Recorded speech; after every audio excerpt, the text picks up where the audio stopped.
June 2022, Saturday. Good day. This is Pamela Rosales and you are watching BME Daily Newscast.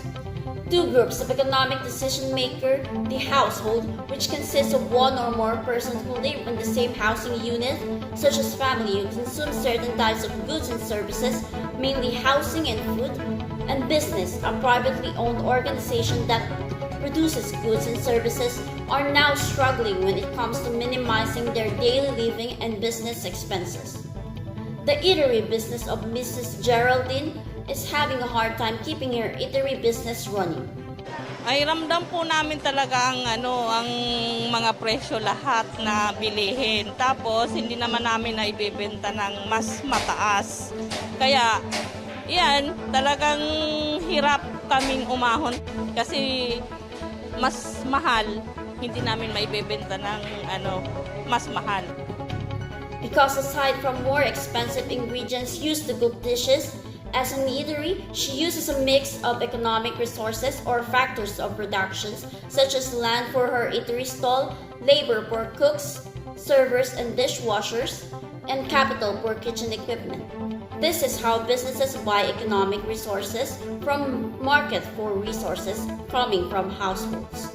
To give us more clarified information about market for resources, here's Ms. Banji Santa Maria. Market resources is where households sell and businesses buy economic resources like land, labor, capital, and entrepreneurial ability. For example, let's say an individual works at a diner. He is selling and the diner is buying his labor resources. Those homemade fries come from potatoes is a natural resources bought from a local farm which is owned by a household. The new milkshake machine and French fry cutter is a capital resources were bought from a business 3 states over and the stockholders of that business are members of the households. Finally, the diner itself is owned by a businessman who is a member of household and an entrepreneur who has turned his skill of making the best homemade fries in town into successful business. And as I mentioned earlier, the market for resources is where households sell and businesses buy economic resources like land, labor, capital, and entrepreneurial ability. Mr. Brian Lasado has information about this. Mr. Lasado? Yes, Ms. Santa Maria. Meanwhile, factors of productions are resources that are the building blocks of the economy. They are the what people use to produce goods and services. Economists divide the factors of productions into 4 categories: land, labor, capital, and entrepreneurship or entrepreneurial ability.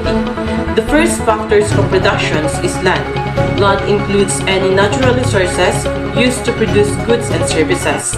Anything that comes from the land.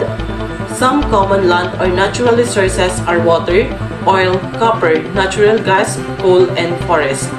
The resources are the raw materials in the production process. These resources can be renewable such as the forest or non-renewable such as oil or natural gas. The second factors of productions is labor. It's just what it sounds like, work for each which you are paid.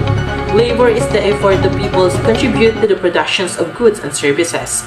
Labor resources include the work done by the waiter who brings your foods at the local restaurant, as well as the engineer who designed the bus that you transport to your school.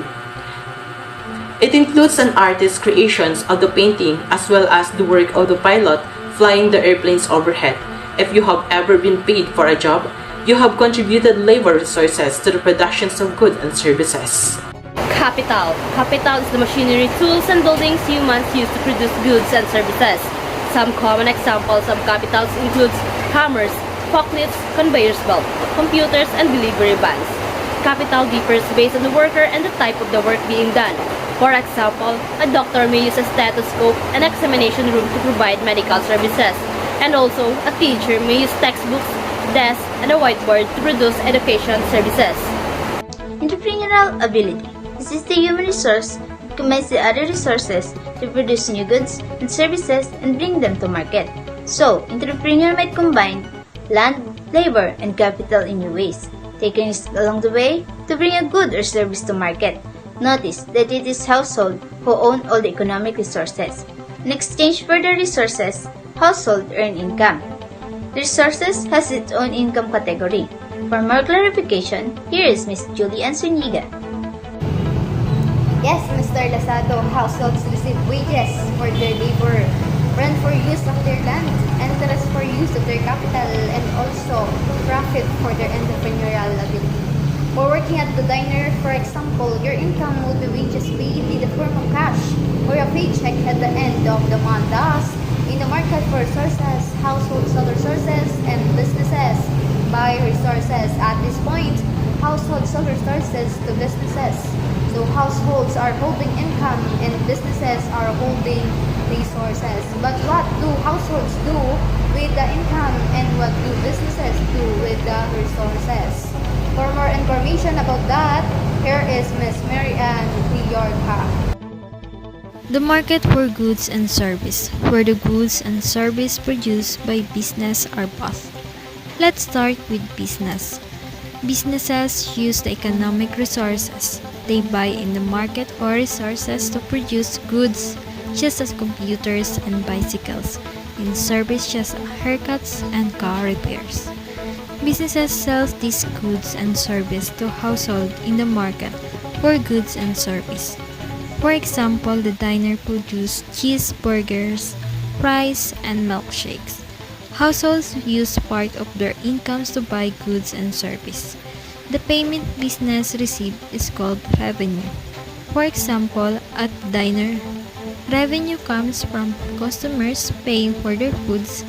In short, the market for goods and service is simple where the goods and service produced by businesses are bought. Therefore, in the market for goods and service, business sells goods and service and households buy goods and service.